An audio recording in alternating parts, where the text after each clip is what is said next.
Hello and welcome to another video.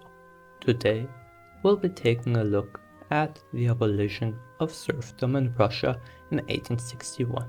We'll take a look at the historical context, causes of abolition, some key figures, reform process, the terms of emancipation, immediate effects, long-term consequences, historical significance, cultural impact, key dates and events.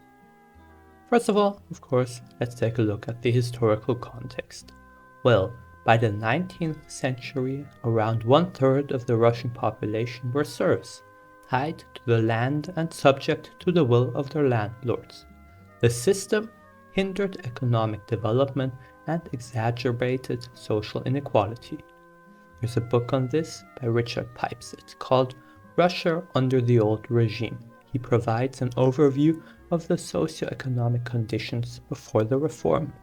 A quote of his is, "Serfdom stifled both economic process and social mobility, creating a rigid and stagnant society." Now let's take a look at the causes of abolition.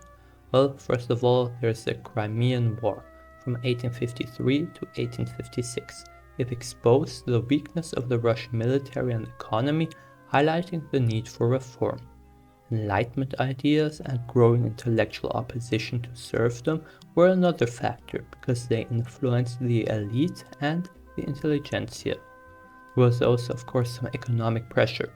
The inefficiency of serf labor was becoming apparent as other European countries modernized their economies. The Crimean War, a history by Orlando Figes, is also a book on this topic which examines the impact of the war on Russian society. I'd like to present a quote. "The debacle of the Crimean War acted as a catalyst for reform, revealing the inadequacies of an antiquated system."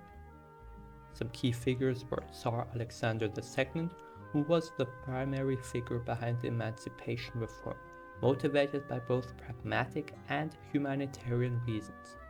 Next up is Nikolai Milutin, who was a reform-minded bureaucrat who played a significant role in drafting the emancipation legislation. We also have Yuri Samarin. He was a Slavophile intellectual who argued for reforms to improve the lives of the peasantry. The book on this topic is The Last Great Tsar by Edward Rachinsky. He delved into the life and policies of Alexander II, so also he looks at this policy. Quote is, "Alexander II's reign was marked by his determination to modernize Russia, starting with the abolition of serfdom." Next up we have reform process. There were of course some debates and committees. There were extensive debates within the nobility and several committees were formed to draft this legislation. There was also Edict of Emancipation, which was signed on March the 3rd in 1861. It proclaimed the serfs' personal freedom and the right to own property. The reform required complex administrative measures and faced resistance from conservative landlords. A book highlighting these issues is The Abolition of Serfdom in Russia from 1762 to 1907 by David Moon. He details the legislative process and implementation.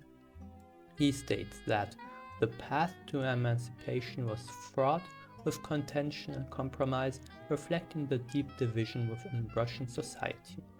In terms of the emancipation, while there was personal freedom, serfs were granted personal liberty and legal rights previously denied to them. There was also land provision. Serfs received portions of land but were required to pay redemption payments to their former landlords over 49 years. There was also some administrative reorganization. The reform created a system of rural municipalization where to manage communal land and responsibilities. There's a book on this called The Emancipation of the Russian Serfs by Roxane Yesley. He examines the provision and their implications. He says that while personal liberty was granted, the financial burden placed upon the serfs complicated their transition to freedom. Some immediate effects were, of course, economic adjustments.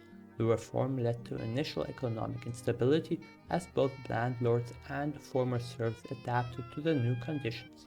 Also social tensions. There were conflicts which arose over land allocation, redemption payments, and the rights of the newly freed peasants.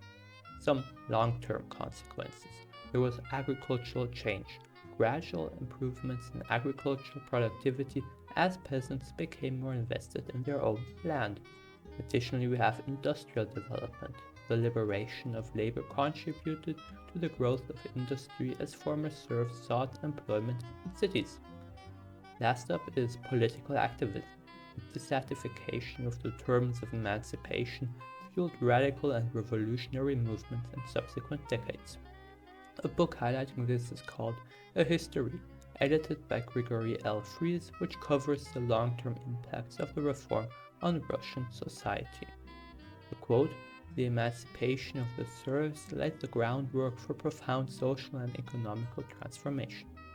Next up is the historical significance. Well, of course, it was a milestone in Russian reform.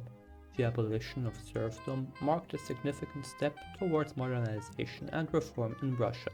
Additionally, a precursor to further reforms, of course.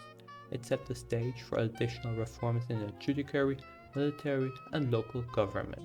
A book on this is Reforming Rural Russia, State, Local Society, and National Politics, 1855 to 1914, by Judith Ballot. She explores the broader impact of the emancipation. A quote of hers is, "The emancipation heralded an era of reform that sought to reconcile Russia's autocratic traditions with the demands of modernity."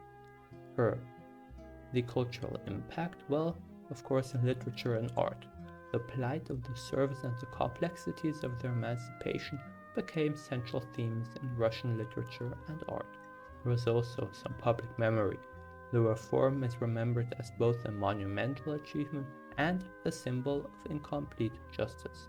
A book on this is Tolstoy, A Russian Life, by Rosamund Bartlett, which explores how the issue of serfdom influenced Russian literature, and of course, as a case study which looks at Tolstoy, of course. The quote is, "The legacy of serfdom and its abolition profoundly shaped the literary landscape, inspiring works that critique the moral and social fabric of Russia." Last up are the key dates and events.